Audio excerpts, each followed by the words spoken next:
Hello, everyone, and welcome to today's Perusia podcast. Shabo Resh, the director at Perusia, your host, and we're catching our breath after the Rosary pilgrimage, 4 weeks journeying from Our Lady's birthday all the way up to the Feast of the Holy Rosary. We are in the month of the Holy Rosary, and what a journey it was. Thanks to everyone who participated in that. 40,000 people, 116 countries participated, and we're here. We're still getting comments today. Conversion stories, literally conversion stories, people coming into the Catholic Church as a result of this. Many Catholics who have lost their way with the Rosary are now praying it again, and people discovering that it is, in fact, the way to pray Scripture. And it's big here at Perusia. What we're trying to do is to promote so many ways of formation, and one of them is Bible studies.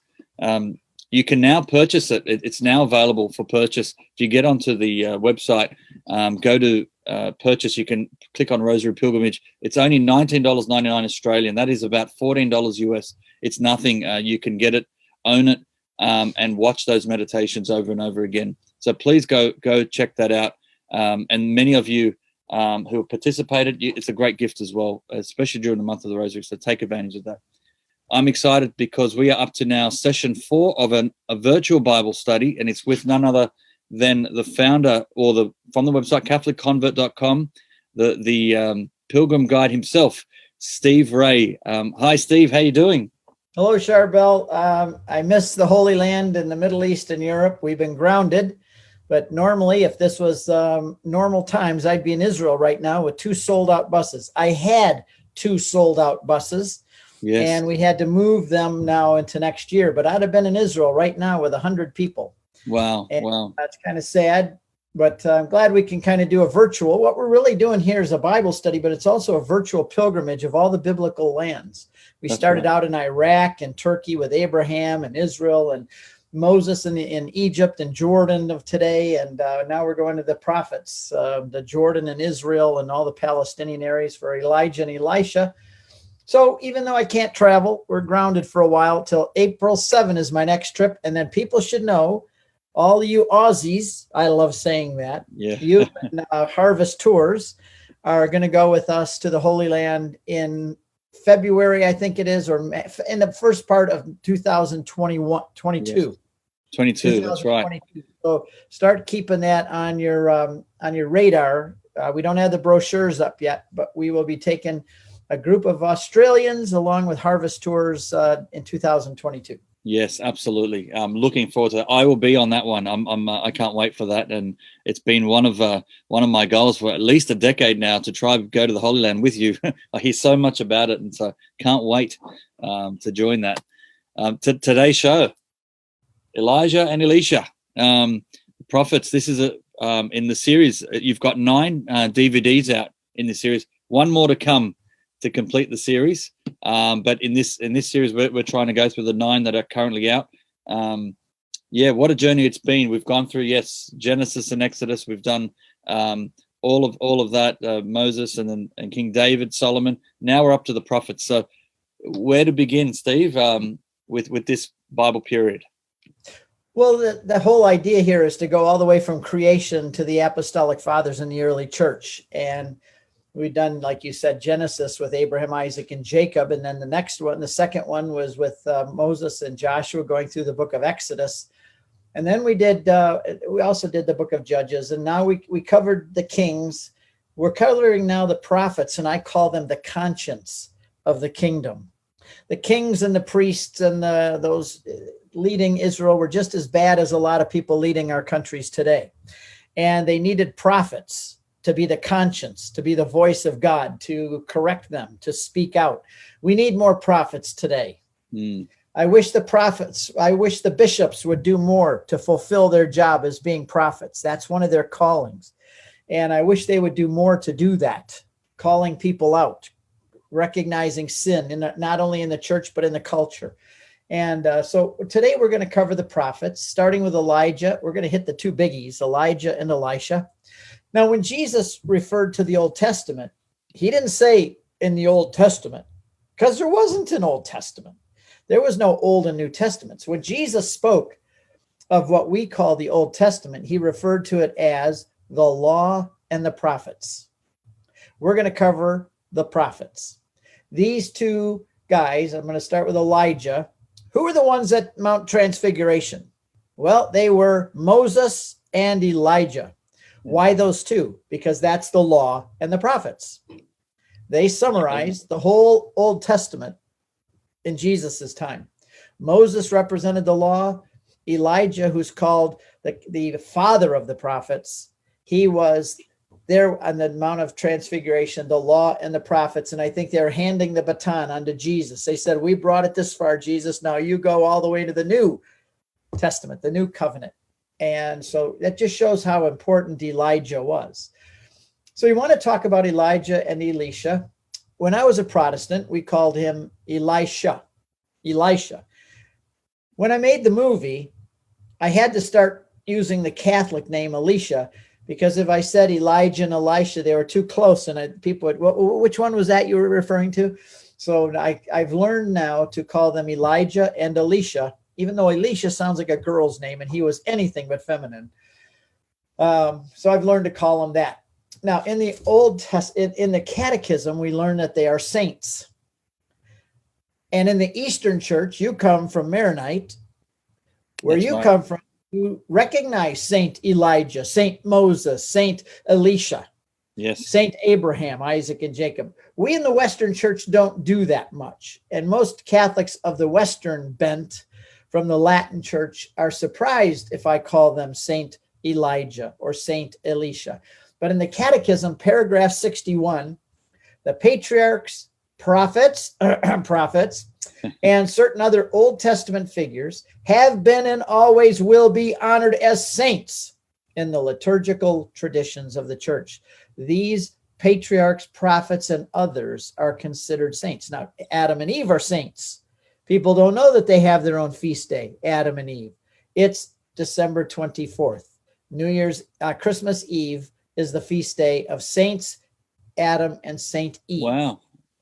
And the feast days for Elijah is July 20th. Elisha is June 14th. And they are called saints. You in the Maronite and the Eastern tradition, you already know that. But what I'm saying here will be new to a lot of the Latin or Roman Catholics. Yeah, so let's dive in. I mean, they're very important. And so you made a movie on Elijah. So why did you do it? Why? I mean, you've just explained he's such an important prophet, and it's probably underestimated. But we gloss over this period. We're very unfamiliar with a lot of this, and we can't forget how important the prophets were. But Elijah, we could call it the black hole. Some folks were just nominated or given the Nobel Prize for explaining more about the black holes in the universe. Well, I should get a Nobel Prize today because I'm going to be talking about the black holes. This is really a 1,200-year period, which you could call the black hole of biblical history, because people know somewhat about creation, Adam and Eve and Moses and the Joshua and coming into the land. But then it kind of goes fuzzy. Yes. And people kind of flounder around until they get to the Gospels. And so this is really 1,200 years we're going to cover here, from 800 BC. Well, less than 1,200, really. It's only going to be about, from Elijah and Elisha, about 800 BC on. But Samuel was a prophet earlier. He's really considered the first of the prophets. But these guys were really considered the pinnacle of the beginning of the prophets. They were the fathers of the prophets. So in 2017, we went to spend a lot of time in Egypt, Jordan, the Palestinian areas, and Israel, filming the life of these two guys, because Elisha is buried in Egypt. We'll get to that. Elijah went to Mount Sinai. So, of course, I had to go up there and find the cave where God spoke to him in the cave. We'll talk about that, hopefully, as we get along. And he was born in Jordan of today. Elijah was. He was born in a city called Tishbe, and we know where it is. And he hid by the brook Kerith, and the ravens fed him in Jordan. And he was taken up into heaven from Jordan. So Jordan has a big part to play in these guys' lives. So we went to all those places. They're very important. Elijah is mentioned 8 times in the Catechism. He's mentioned a whopping 106 times in the Bible, and almost an unprecedented 29 times in the New Testament. That's Elijah. 29 times in the New Testament. That's more than some New Testament people are named. You will find him named more than Mary, for example. Wow, yeah. Named more than Barnabas and some others. He's very, very well known in the New Testament. He represents the prophets. He represents the whole last half of the Bible where it says the law and the prophets. He appears at the Transfiguration. He is a type of John the Baptist. He is a figure. When you look at him, you are supposed to see a figure or a type of John the Baptist who is to come. What you let me know when you want to touch on that, because maybe now would be a good time. What I'd love to do is, let's look at you've gone to Jordan, Israel, Egypt, and given an overview, but it'd be interesting to see most of his life and what was it like and how is it a type, if you want to explain that. Let's do the type first. Yep. It makes a point that he was a hairy man. Some translations say hairy man and some say dressed with hair. Prophets wore camel hair robes. They were known for that. Later on, we hear that as well. And John the Baptist came dressed that way and camel hair. And it says he had a leather belt. The only 2 guys in the Bible that wore camel hair robes with a leather belt are Elijah and John the Baptist. I think the Holy Spirit is pointing these 2 guys. These are the only 2 guys that wore camel hair robes, and they wore leather belts, the only ones that the Bible mentions, and they happen to be very closely tied. For example, at the end of the Bible, the last prophet was Malachi. Malachi ends his book, his prophecy, by saying, I will send you Elijah the prophet before the great and terrible day of the Lord. I will send you Elijah. Well, Elijah's already been dead for a long time. How can you send us Elijah?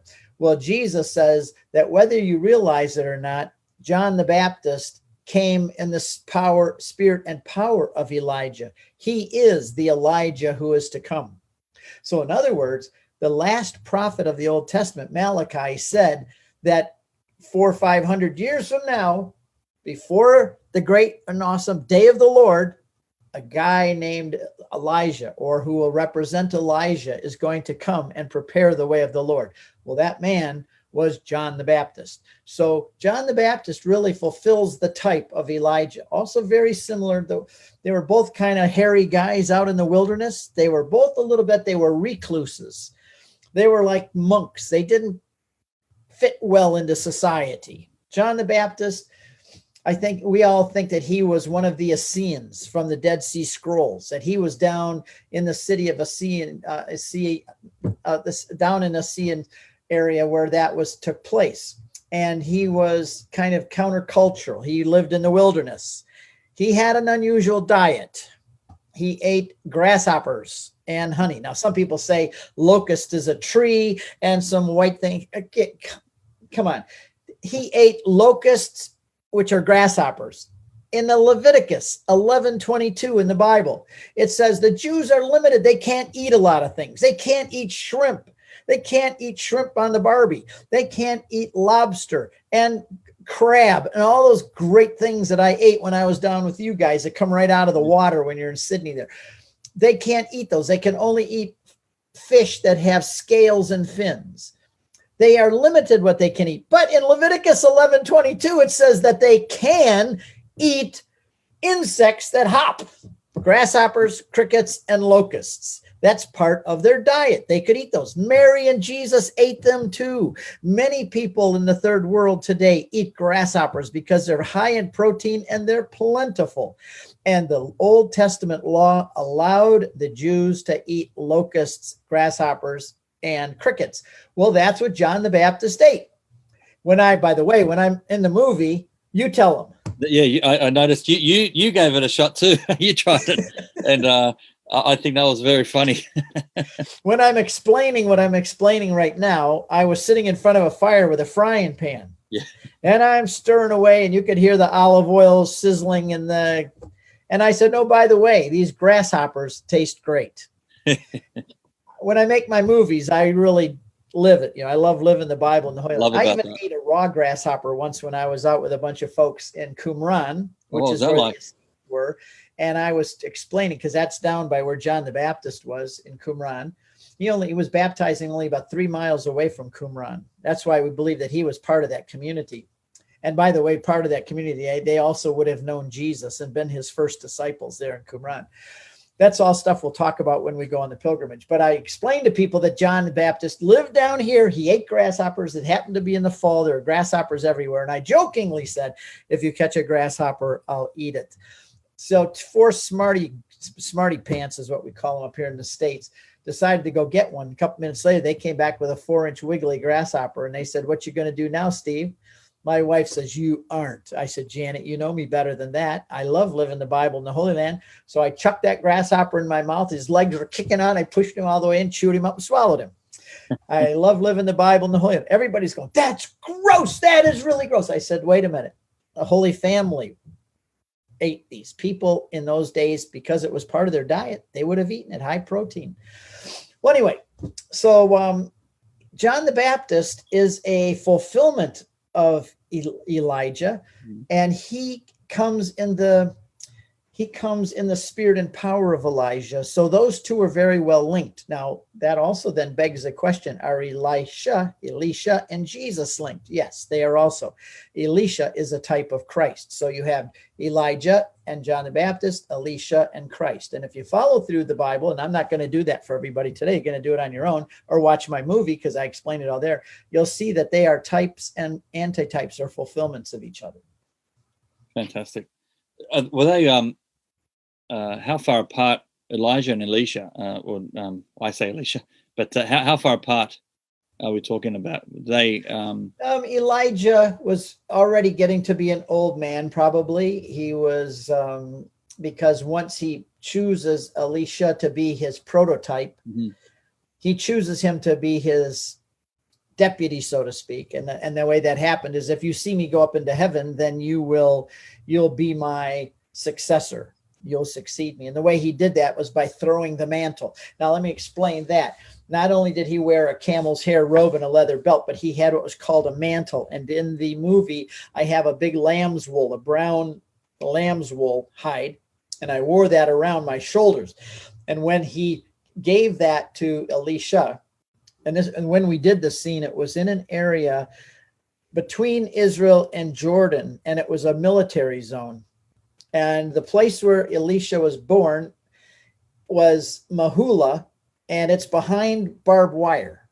And you're not allowed to go there. It says no entry, military only. And I said to my camera crew and my guide who was driving me around, the Amr Shahada, you'll meet him when we go on a pilgrimage. I said, I got to get in that area down there. And they said, well, see the sign? I said, yeah, but by the time we go down there and get that filming, we can be out before they ever catch us. So he said, okay. So it's got to be like a guerrilla operation. We're going to go in, get the shots, load up, and get out quick. And he said, but they got cameras everywhere. They're going to see you as soon as you go down. I said, let's do it quick then. So we went down in this area right along the barbed wire fences. You saw it if you watched the movie. And it's all signs with skull and crossbones, landmines, and everything. That's right. The landmines were there. And I said, this is where Elisha was born. This mound here was Mahula of the old times. And this is where Elijah met him. After Elijah came back from Mount Sinai, he saw him plowing in the fields. And he said, threw his mantle, and he said, you're going to be my successor. So Elisha burned the cows, offered them as a sacrifice, and followed Elijah, and he became his successor. He said, but I want a double portion of your power, of your spirit. And he says, that's asking a lot, buddy, but he did get it. Well, anyway, as soon as we got done filming, we loaded our stuff and we started to pull out, and the Israeli military vehicles came with the machine guns up on top, and the soldiers surrounded us. And they said, what are you doing here? And we told them while we were coming, that's Mahula. That's where Elisha is born. We're making a movie. So this is it. Forbidden for you to be in this territory. It's dangerous for you to be here. We explained it to them. Well, we did. Well, we're really, and they let us go, but it took us about a half an hour before they let us out of there. Mm-hmm. But it's a tough job, and somebody's got to do it, or we would have never seen the place where Elisha was born. That's amazing. Yeah, it is. There it is. I mean, you got scenes from the movie. Brilliant. And you were a risk taker.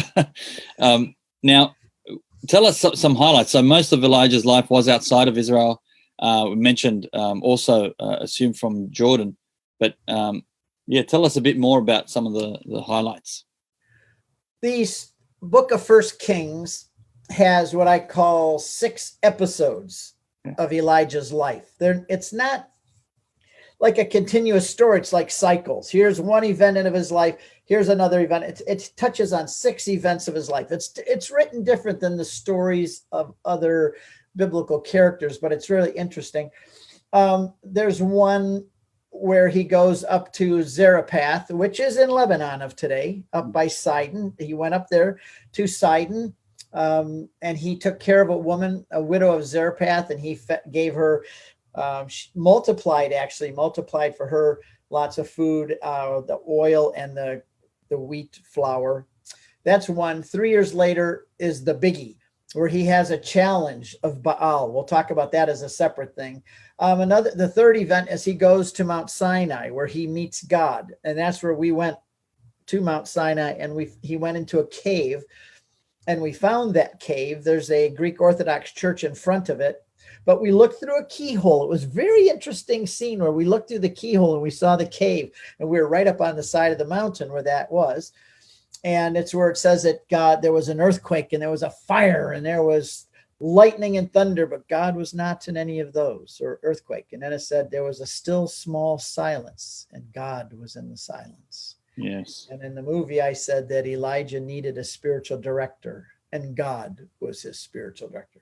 Well, then there's a story about a vineyard that was taken away, another one about lightning killing troops, and then another big one, the third big one is his assumption into heaven, which we can touch on a separate one.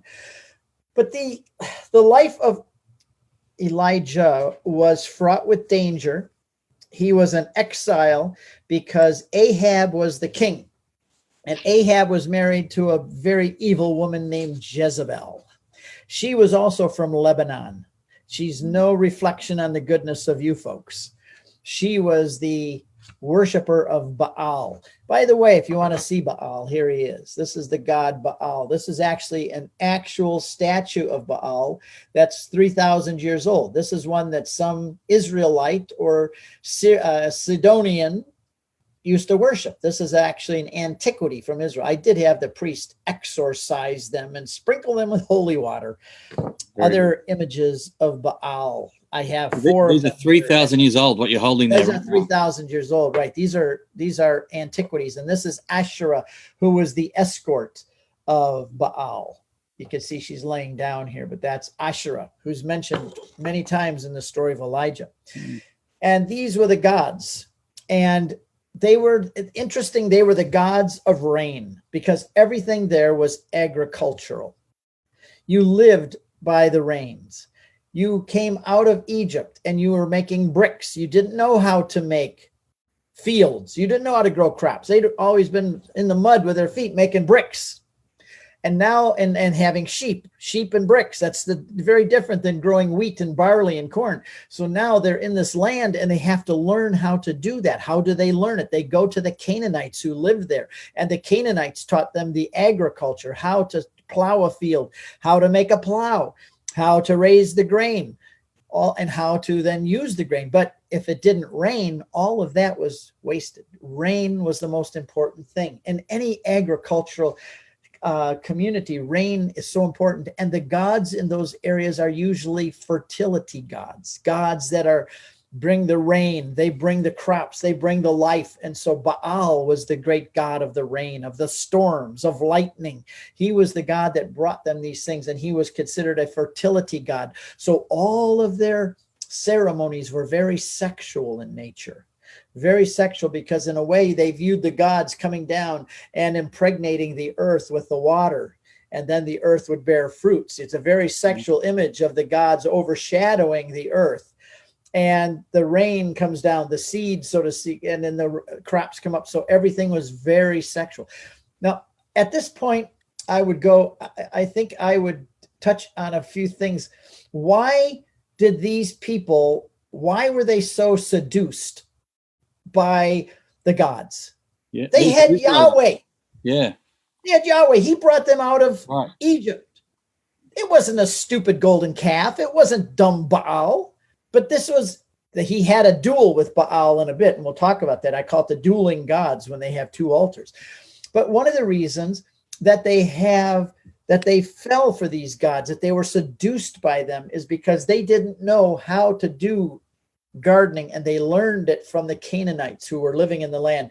And along with that, learning how to grow crops, they also learned about the gods of the Canaanites, the gods of Phoenicia, which is Lebanon of today, and the gods of Canaan. And these were the pagan deities, Asherah and Baal. And across the Jordan, it was Moloch and Chemosh, who insisted on infant sacrifice. So the first reason is because they learned it from the Canaanites. Second is because this all had to do with sexuality. And when you can bring sexuality into your religion, it appeals to all the baser instincts of men. Yeah. For example, this was almost sacramental. If you went with a prostitute, it was a sacrament that would help the rains come. So encouraged. Yeah. So men, it appealed to the baser instincts, let's put it, of men, yes. The lusts of men. Third, their gods were visible. See right there. Show me a picture, would you, of Yahweh? Would you have a statue of Yahweh, a picture of Yahweh? We don't. He's an invisible God. Until Jesus came, that's right, where we have a visible image of God in the second person of the Trinity. But these guys had these images that they could actually carry around in their pocket, and they could pray to them, or big ones that they have. In the movie, we go to Sebastian. We found a big cow's head, which was Baal, an image of Baal, and they would worship this ugly, ugly cow. But their gods were visible, much better than having an invisible God, at least according to the Jews. And fourth is that a lot of these, Moses tells us in Deuteronomy, the Psalms tell us this, and Paul tells us in Corinthians, that behind these gods, there are demons. That when you bow down and worship these pagan gods, you are worshiping demons. And demons have power, and demons can do things. So don't think that these earthly things and these images were not imbued with demonic power, which impressed the Israelite people. So those are four reasons, I think, that they were so easily seduced by the gods of the pagans around them. We never learn our lesson, do we? I mean, it just goes this vicious cycle of God is showing us his signs, and the Israelites would believe, and then very quickly they fall away, and then they go into pagan worship, and here we go again. But he raises a prophet, and now Elijah is there to remind them of the one true God again. And if you think that they're stupid for worshiping other gods, ask yourself, what are your gods? What do you mean? Men today put other things in the place of God. That's what an idol is. An idol is something that takes the place of God. How many men sit in front of a computer screen watching pornography? Mm-hmm. And that becomes an idol that replaces God. Money, health and beauty. All of these things can become idols that people put in the place of God. And whether they like it or not, they bow down and worship them by the way they act and what they give deference and preference to. Well, at that point, I think it would be good to go to because already I see that we're already into the second half of this. And we haven't even gotten to Elisha yet. Let's do the challenge. Yeah. Because Ahab was such a wicked king, he was an Israelite king, but he married the Phoenician up from your country there of Lebanon. Yeah. And he married Jezebel, and Jezebel killed, I think, all of the priests of Israel, or all the ones that she knew of. She killed the prophets and the priests of Yahweh. She tore down their temples, and she established in Israel the northern tribes, I should say, not Judah and Jerusalem. The country, Israel was already divided into the northern and the southern tribes. And these guys were ministering up in the northern tribes. That's where they were prophesying. Ahab was a wicked king who allowed his wife to kill the prophets and the priests of Yahweh and install instead the altars and religious worship of Baal and Asherah, the pagan gods of Canaan. So Elijah said, there will not be any rain. This guy was courageous. I see him as just like a little wiry, hairy. He just was wiry muscles because he ran all the way to Mount Sinai. That's good grief. That from all the way in the northern Israel, he said he went all the way to Mount Sinai. That's a long hike. That's hundreds of miles and through rugged territory. So I see him as a hairy guy with a beard, kind of like a recluse out in the desert. If you saw him, you'd say, let's get away from him. He smells really bad. And so he goes to Ahab, the king, and that's in Sebastia. I go in the movie, I show you the palace. It was called the Ivory Palace of Ahab. And the steps are all still there. And he goes there and he walks up these steps and he says, I want to speak to King Ahab. Well, this is the king of Israel. He's got armies. He's got everything he needs to knock a little fly like this off the wall. Yeah.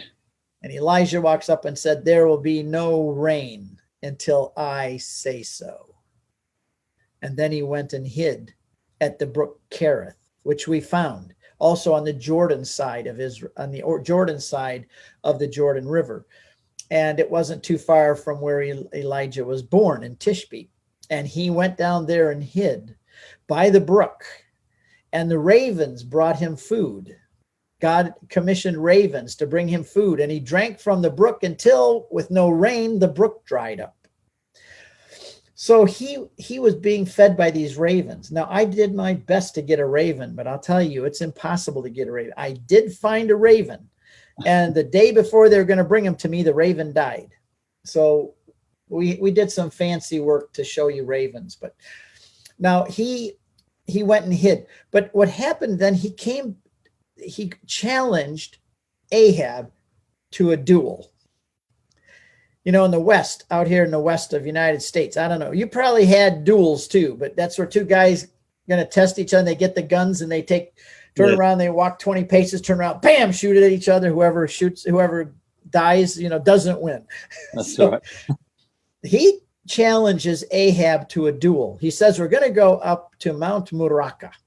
And that is in the Carmel mountain range in Israel today. And there's a church built there to honor this event. And he says, you come up there, King and Jezebel, and bring everybody with you. Bring all your 450 prophets of Baal. Bring all of your dignitaries, everyone up. It'll be all of you against little old me. And it said they all came up there that day. Can you consider the pomp and circumstances going 1,900 feet up to the top of this mountain where you can look out over all of Israel? You can see the Carmel mountain range and you can see the Mediterranean Sea. And it says that Elijah built 2 altars of stone, one for Baal and one for Yahweh. And then he kills 2 bulls. Somebody had to get those bulls up there too. When you read these stories, you never think about that. Who got those bulls? How did they get those bulls up that mountain? Well, anyway, he slaughtered the bulls. He cuts their throat and he puts one bull on his altar and another bull on the other altar of Baal. And he says, all right, whoever's God can send fire down to burn these sacrifices, that is the real God. You guys go first. Says all day they danced around, 450 prophets of Baal, dancing around. Oh, Baal, bring down fire. But only silence. There's no Baal. He says nothing. The evening comes. Elijah starts to mock them. He taunts them. Hey, guys, King Ahab, Jezebel, maybe your God is on vacation. Maybe he's on a journey. Call louder. Where is he? Maybe your God is sleeping. And the one I love, maybe your God is on the toilet and he's too busy to come and help you. Now in the Bible, just so you'll know, whenever it speaks delicately about the toilet, it refers to it as stepping aside. When Jesus and the 12 disciples were out walking in the morning along the Sea of Galilee, one at a time, they would all say, I'll catch up with you in a minute. I have to step aside. And they would step into a bush and use the toilet. So he's mocking, saying to Ahab and all of the prophets, maybe Baal's on the toilet. Maybe he stepped aside. Maybe you'll have to wait for him. Well, towards the end of the day, nothing had happened. After his mocking, they start cutting themselves with knives, trying to draw blood to get his attention. Please, Baal, answer our prayers. And as the sun starts to go down, Elijah said, okay, enough. Baal didn't hear you. Now we're going to see who the true God is. And up there on Mount Meraka, in the Carmel mountain range above the Kishon River, Elijah says, pour water on my altar. I'm sure they said, there's been no rain for 3.5 years. There is no water. Pour water on my altar. So they poured water on the bull. He said, pour more on the altar, soak the rocks. They did it. Pour more water, fill the ditch around it. Make sure everything is soaking, sopping wet so fire could never burn it. And they poured all the water out, which is very extravagant because there was no water. There was a 3.5-year drought. Yes. And then he steps back and says, oh God of Israel, Yahweh, show these people once and for all who is God. And it says fire came down from heaven and it burned the bull. It licked up the water in the trench, burned it as though it were gasoline. It burned all the rocks, and all the people were shocked, and they all bowed down and said, the Lord, he is God. Yahweh, the Lord, he is God. And then Elijah took those 450 prophets. He took them, I don't know how he got them, but he had them taken down to the Kishon River, and he slew them all with a sword to rid Israel of paganism. And then, so you would assume, King Ahab and Jezebel would say, oh my goodness, we're following the wrong gods. Oh, Elijah, you're right. They didn't. They said, we are so angry that we're going to kill you. You are going to be just like the prophets of ours that you killed. And so Elijah ran away. And here's one of the fun things about this story. We think of saints as always being perfect. They're always strong in the Lord. But saints have their weaknesses. Yep. Saints have their sins and their problems. It says he ran away because he found out that he had failed to convert Ahab and Jezebel, and they were going to kill him. So he runs away and he goes to a broom tree out in the desert, and he falls asleep under the broom tree. But before he falls asleep, he said, okay, God, I have failed.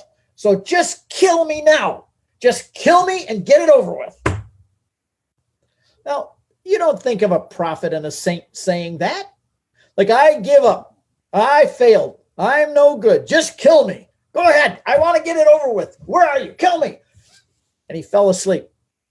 And when he woke up in the morning, an angel was there with some food. And he said, Elijah, get yourself together.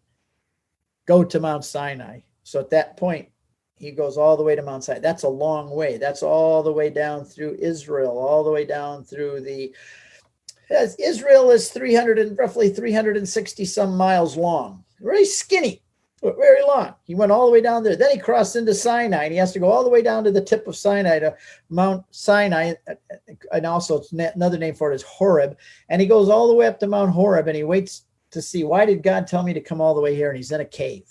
And we found that cave when we went there. It's in the movie. And it says there's a fire and an earthquake and a storm. But God was not in any of those. There was a still small voice, and it was God, the spiritual director.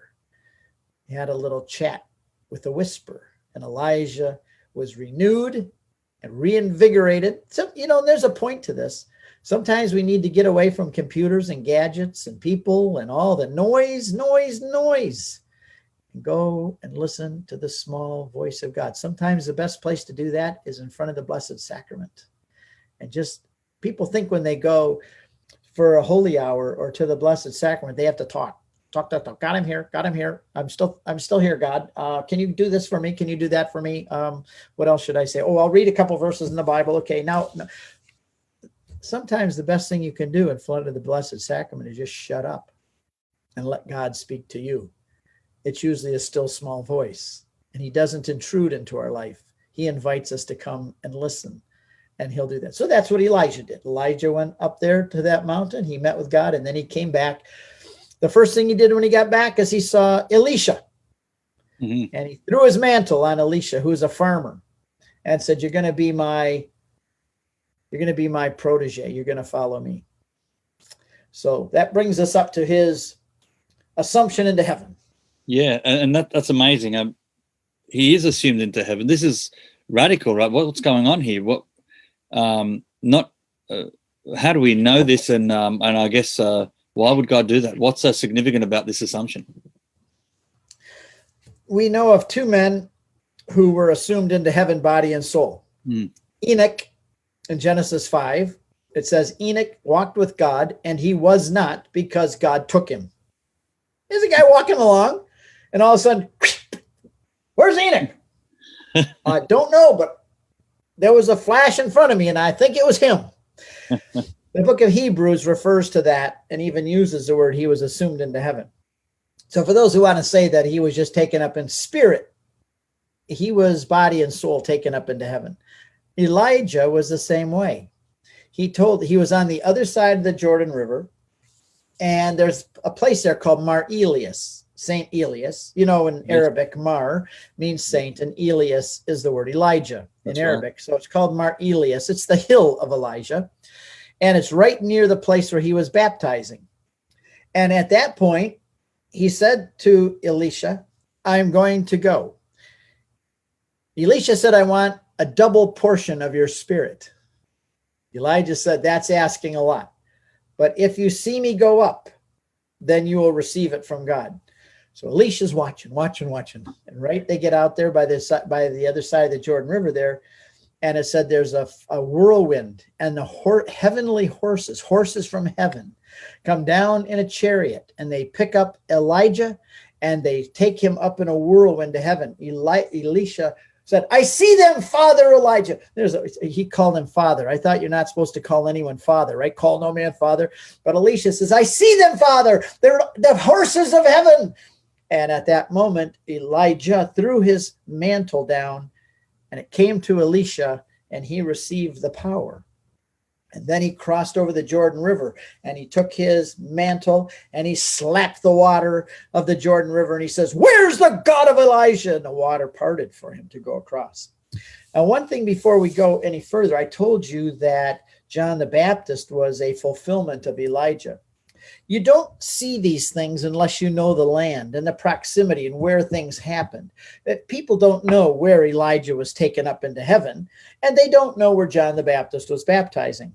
When you find out that those two are right together, then when the Jews come down from Jerusalem, the scribes and the Pharisees, and it said all of Israel came down to see John. All of Israel came down. That's a 20-mile walk. And you're going from 3,000 feet above sea level to the lowest place on the face of the earth. Where John was baptizing at the waters of Jordan at the Dead Sea is 1,250 feet below sea level. If Mount Everest is the highest place on the face of the earth, that Jordan River is the lowest place on the face of the earth. So they walked all the way down there, 20 miles. They went down, 4,250 feet. And then you had to go all the way back up 20 miles, climbing up. But all of Jerusalem came down to see John. And what did they ask him? Are you Elijah? Why did they ask him that? Are you Elijah? That's what they kept asking. They didn't say, are you Isaiah, or are you Jeremiah or Samuel? They said, are you Elijah? Why? Because they knew that Elijah was going to come back, and they knew what he looked like. And John the Baptist looked just like Elijah. And John the Baptist was preaching at the very place where Elijah had gone up. He chose that spot purposely. I'm convinced that John the Baptist chose that place in the Jordan purposely, because it was from that spot that Elijah had gone up. So the Jews came down and they looked at him and said, are you Elijah? Elijah went up from here. Did you just come back down? Yeah. And so you see the proximity of places and the correlation between events. 800 years later, the Jews, they never forgotten that Elijah went up from right here. Now this guy's baptized, and he's got a leather belt too. Wait a minute. 2 + 2 is, but we're still not going to believe. That's right. All that history. And I just feel like I'm one of the children sitting around the campfire here, hearing these stories from you. And this is how it would have been passed on, just year after year, generation to generation, parents onto their children and so forth. the way you're telling the story now, and what would have been like, they would have had scrolls, but not everyone had a Bible or a book that they could read, or they didn't have the internet or smartphones. Right. They had to hear this by tradition and by the passing on of the stories. And I feel like I'm reliving it right now. Well, good. I'm glad that you feel that way. Well, the next thing we should do, since that's the end of Elijah, but we have to realize that he prepared the way for someone else when he went up to heaven. And who was that? The Blessed Elisha. Virgin Mary. Oh, yes. Okay.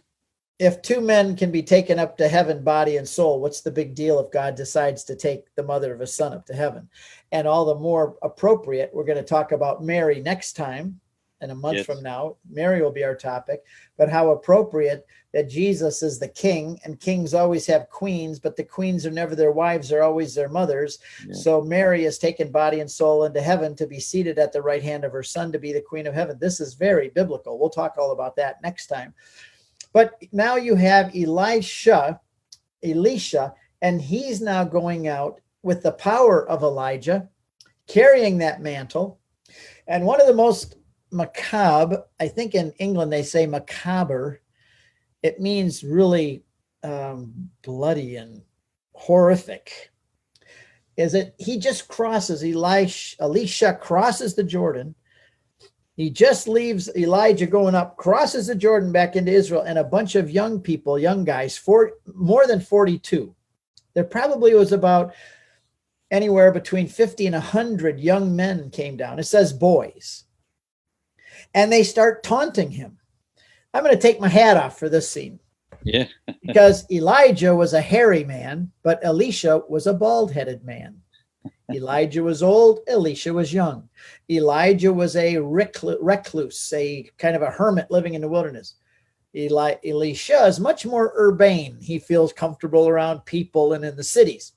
But he was bald-headed, and we know that because the boys started mocking him. They came out into the desert when he was going up to Bethel, and they said, "You go up too, old bald head. You bald head. Why don't Elijah just went up. Why don't you go up too, bald head?" They were making fun of him. And two bears come running out of the woods, and it says they maul, rip apart, tear up 42 of the lads.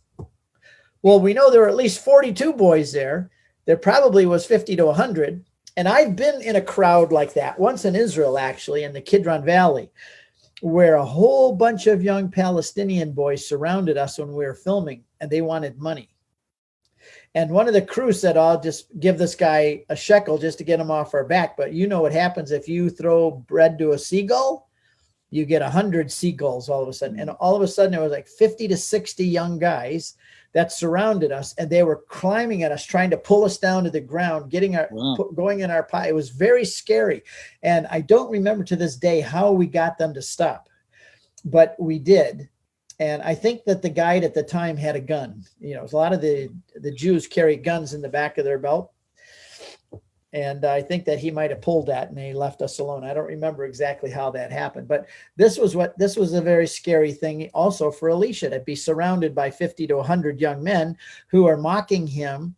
And they may very well have been from some of the people who worshiped Baal and Asherah, and they were mad at him and Elijah for what they did regarding Baal and killing their prophets. So it could have been a very religious, nasty situation.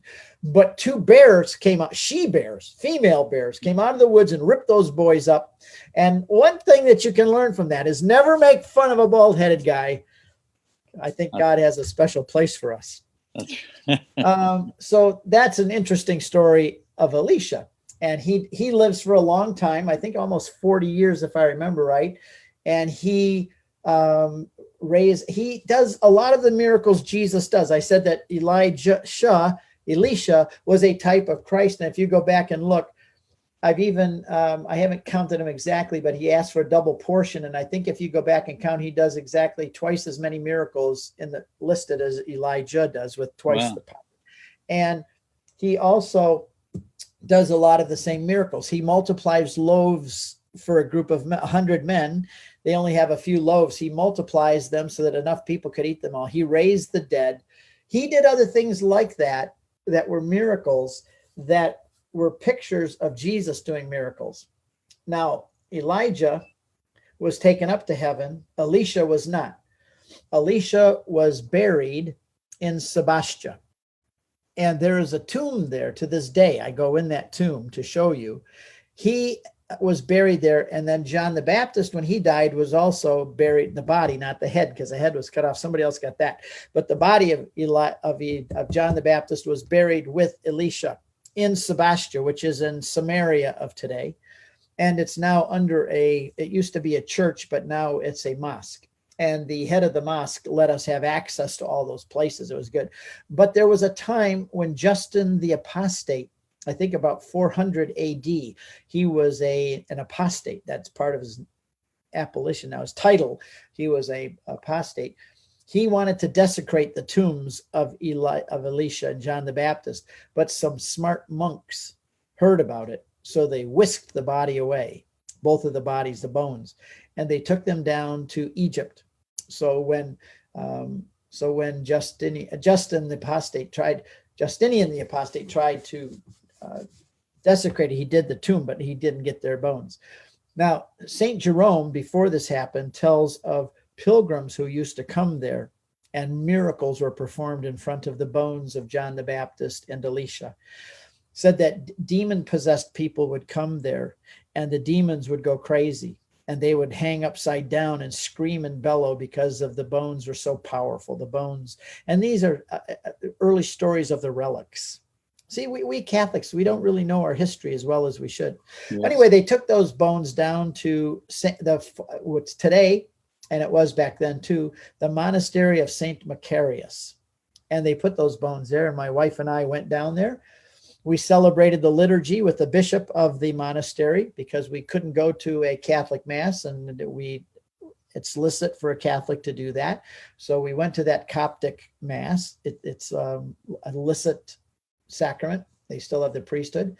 And then we venerated the tomb and did part of the movie there in front of the tomb there in Egypt. So now, interestingly enough, before the bones of Elisha were moved, and this is in the book of Kings, said that there was a battle, and a guy died, and they didn't have time to bury him. The Israelites didn't. The Moabites had invaded the land, and they killed this man, and they threw him into the grave with the bones of Elisha the prophet. And obviously, he was famous enough that they already remembered where his bones were, because they threw this guy in there and they knew it was the bones of Elisha, and the guy came back alive. He was a corpse. They threw his dead, cold body in there, and as soon as he hit the bones of Elisha, he came back alive and went off with them. Now, this is where, we as Catholics, we're a morbid bunch of folks. We collect body parts, people's tongues, people's ears, parts of blood. I've been, in Poland, they have vials of John Paul II's blood and altars and things that you can venerate, and body parts and all this. Well, it's because that's our hall of fame. And we look back to things like this is where we get our idea of the relics, all the way back from the bones of Elisha, had power to raise a man from the dead. And Paul had in Ephesus, you could bring a napkin and or a handkerchief, it says, and touch it on Paul. You grab this thing and touch it on Paul, and then you run away to your grandma in the old folks' home, and she's healed. Or somebody's got a disease. You come and touch Paul with this handkerchief and run over and touch them, and they're healed. Everybody that was touched with a hand, touch Paul, get healed. And Peter, if you laid down in his shadow when he walked through Jerusalem, they'd bring grandma from the nursing home, and they'd bring Uncle Fred. He was sick in bed over there on his pallet. They'd rush him over there, and they'd lay him right where Peter's going to walk. They'd lay him down, and quick, his shadow, grab him quick. His shadow's going to be over here. The sun moved. As long as the shadow of Peter fell on them, they were all healed. Interesting. This is where we get the whole thing of relics. And the early church treated the bones of the martyrs as more precious than gold and silver and precious stones. So you see the bones of Elisha that raised a man from the dead. So you just mentioned this is, if you want to read this in the Bible, we're in the book of Kings. Is it 2 Kings we're talking about here? Yeah, I don't have it memorized the exact. I can find it for you here. But while I'm looking for that, I would say also now what we have to think about is it's fascinating history because we've had the split. The kingdom has split. They're in the northern kingdom. They're in exile, and now after this, we're talking about there's a time of the return, right? The actual temple does get rebuilt, and then we're waiting for Jesus. And right. So that's 2 Kings 13:20, I think it is. Okay. So now what you have is just to run through the last couple hundred years to bring us up to John the Baptist and Mary, who are the two that are in the middle. They're not Old Testament. They're not New Testament. They're in the middle of the Testaments. And so Elijah and Elisha were prophesying to the northern 10 tribes. There were other prophets too. They didn't listen. So in 721, Assyria came from the other side of the Euphrates River, and they captured the 10 northern tribes of Israel, and they exiled them to Assyria, and those 10 tribes were gone forever. Nobody knows where they are to this day. There's a bunch of goofy religions that think they do, the Seventh-day Adventists, and there's others that think that they are the Mormons, that they are the heirs of these 10 tribes, but the 10 tribes are gone. The Samaritans that live there today are a mixed breed. They're really Assyrians who came back and they live there. They say that they're the original Samaritans. So that the northern tribe, 721, is gone. BC. There's other prophets in the south. You have Jeremiah and Isaiah and a bunch of others, and they preached to the south. They also didn't listen. So 200 years after that, Babylon came in 586 BC and took them all away to Babylon. They were there for 70 years. And then Cyrus the king said God spoke to him and he let the Jews come back. And they rebuilt a very poor replica of the temple. And they lived there now for years of silence. So 400 years of silence. Malachi, prophet, 400 years of silence. You don't hear anything. And they're waiting for the Messiah. Has he forgotten us? Where's God? There's no prophets. There's no voice of God. But when the time came for Mary and Jesus and John the Baptist, there was the messianic fever. People knew something was going to happen. It was just the air was so thick you could cut it with a knife. The messianic fever was just everywhere. They knew something was like pulsing in the air. But those prophets, I call them the conscience of the kingdom. Isaiah, Jeremiah, Ezekiel, Daniel, Hosea, Joel, Amos, Obadiah, Jonah, Micah, Nahum, Habakkuk, Zephaniah, Haggai, Zechariah, Malachi. Those are the prophets, some to the north and some to the south. And they spoke God's word, and the people rejected them. And then we've read the parable at Mass frequently and recently about how the farm, the owner of the land, sends his servants to the workers in the field, and they kill his workers. He said, now I will send my son. They will respect my son. They killed all the prophets. God sent the prophets, and his own people killed them, which is what Jesus said. You killed all of the prophets from Abel to Zechariah. And now they're going to kill him too. But that's the next 2 months. Yes. No, very exciting. So that kind of gets us through the kings. Ahab was a king. What happened in those 800 years is all of these gods. And the worst sin of all, it wasn't sexual sins. It wasn't eating the wrong kind of food. The worst sins of all in God's minds were idolatry. Yes. Putting something else in God's place and bowing down and worshiping it. That, I think, is the worst sin of all. All sins are bad. But this is the sin that continued to irritate God over and over again. And there's a saying, they came out of Egypt, the Jews, and they had the golden calves and all the gods of Egypt. And they had a hard time turning their backs on those gods. So there's a saying that it was easy for God to bring Israel out of Egypt, but God was never able to get Egypt out of Israel. Isn't that powerful? Yeah, Egypt symbolizing the world, right? And amazing. I think that's a great take-home message for all of us right now. At the end of this session, what is our idol? What is our Egypt? And what is holding us back? And it does remind us, the basic Ten Commandments, that very first one, have no other gods before me. It was like, why would you have to tell us that, God? Well, now we know why. There's so many people worshiping pagan gods. Get back to the one true God. And all of us have to examine ourselves. Are there any idols in our life? So, wow. Now, very powerful. I'm looking forward to the next one. The next one is Mary. Yes. We've now covered the whole Old Testament. Amazing. Like a jet flying over the landscape, looking down, kind of getting a bird's eye view. We've just covered the books of the Old Testament, the Law and the Prophets. And next time in November, we'll open up and we'll talk about Mary, who is right in the middle between the Old and New Testaments, her and John the Baptist, and how God called a little Jewish girl, probably 14 or 15 years old. What's beautiful is the timing. We didn't set this up. I don't know if it was deliberate, Steve, but the following month, then it becomes Advent, and then we're preparing for the coming of Christ in December, right. And that's going to be the show on Jesus. And then we're going to go into the New Testament and the Apostolic Fathers and finish the month before I have to leave and go back to Israel. So I have the time right now to do this. I wouldn't be able to do this otherwise. Right. That's right. This is kind of an unusual situation that I can do this with you, because normally I'd be in Israel right now, and I'd be in Israel again in November and again in December and again in January. Wow. So I'm over there living it, but here I get to sit here and talk to you about it. Well, thank you very much for sharing. And just a reminder of people, if they want to know more about you, your work, the website again is Catholic Convert. I'm a Catholic convert, easy to remember. Go to CatholicConvert.com. I have all kinds of free stuff to print and download. I've got hundreds of videos and audio, things like what we're doing now from the past, Catholic Answers Live, and all the shows, a lot of the shows I've done. I got my store there with all my talks and movies. All the movies are here, and all my books come signed, and all our pilgrimages. We got a whole 8 of them now set for 2021. So go check out our pilgrimage. We already have people signing up again now.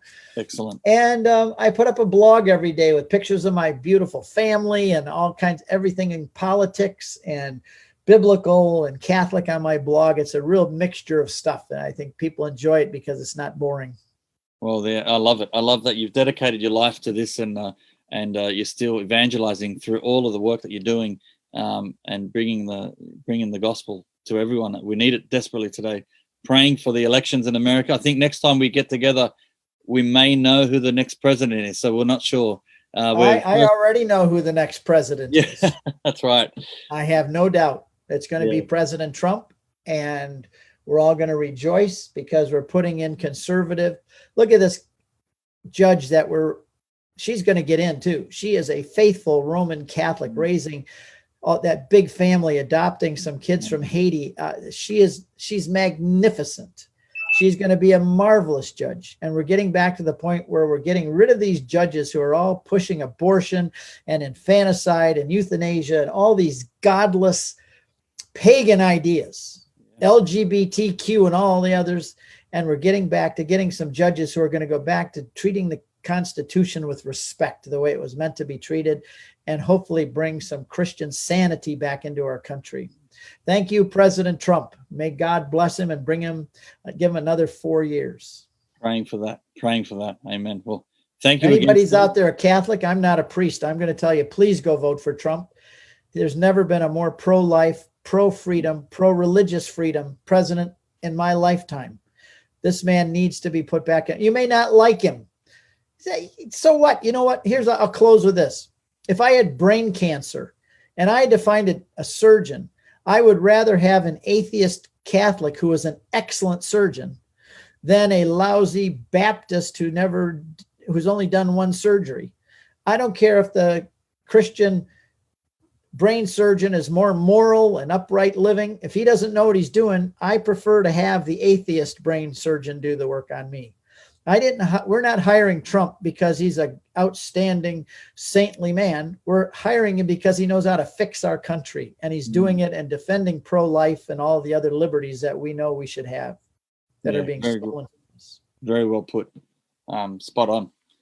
So absolutely. Well, good talking with you, Charbel. We'll be back next month. Sounds good. Thank you, everyone, for watching. Special one today, and next month we'll be on. We're looking at Mary. So pray for us. Stay in touch. Don't forget the Rosary Pilgrimage is now available. and visit CatholicConvert.com. God bless you, everyone. Take care.